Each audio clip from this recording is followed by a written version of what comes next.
মাসে মাসে অনেক টাকা দিয়া পালি, হাত পিছনে রাখা লেগে না। বেশি না, ওরে 5টা মিনিট মারুম। ওটা তো জ্বরে গাটা পুড়ে যাইতেছে। প্রিয় দর্শক মণ্ডলী, তাইলে কি এবার সাহেবের সাথে সাদিয়ার মিলন হতে চলেছে? সাদিয়ার সকল বিপদে ত্রেতার ভূমিকায় সাহেব।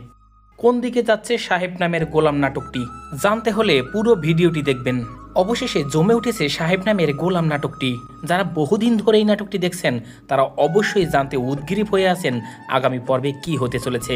আগামী পর্বে কি হতে চলেছে সেটা বলার আগে অবশ্যই সকলের প্রতি রিকোয়েস্ট থাকবে, যারা আমার ভিডিওটি দেখছেন অবশ্যই লাইক, কমেন্ট, শেয়ার এবং সাবস্ক্রাইব করে পাশে থাকবেন।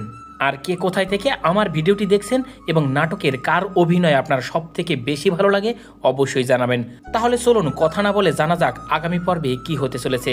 আগামী পর্বে আমরা দেখতে পাবো মজিদ জেল থেকে ছাড়া পেয়ে সাদিয়ার উপর প্রতিশোধ নিতে চাইবে এবং চেয়ারম্যানের সকল সম্পত্তি লুটে নেওয়ার ফায়দা করবে। অন্যদিকে মজিদের বাধা হয়ে দাঁড়াবে সাহেব। তবে সাহেব এবং সাদিয়ার মিলনের মাধ্যমে নাটকে একটি ধামাকা হতে পারে।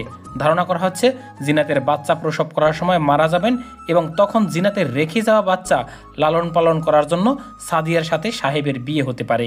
আর তখনই সাহেব এবং সাদিয়ার মিলন হবে। প্রিয় দর্শক মণ্ডলী, এই নাটকটি এবং আমাদের ভিডিওগুলো আপনাদের কেমন লাগে অবশ্যই কমেন্টস করে জানাবেন। আর সাহেব নামের গোলাম নাটকটি প্রকাশিত হয় ঈগল ইসলামিক ইউটিউব চ্যানেলে। আপনাদের কথা ভেবেই এই নাটকের শুটিংয়ের কাজ খুব দ্রুত গতিতে চলমান রয়েছে। চলমান পর্বের পরের পর্বটি ঠিক 3 দিন পরে বিকেল 3টা 30 মিনিটে পাওয়া যাবে। আর নাটক সম্পর্কিত সব ধরনের আপডেট জানতে আমাদের পাশে থাকুন। সবাই ভালো থাকুন, সুস্থ থাকুন।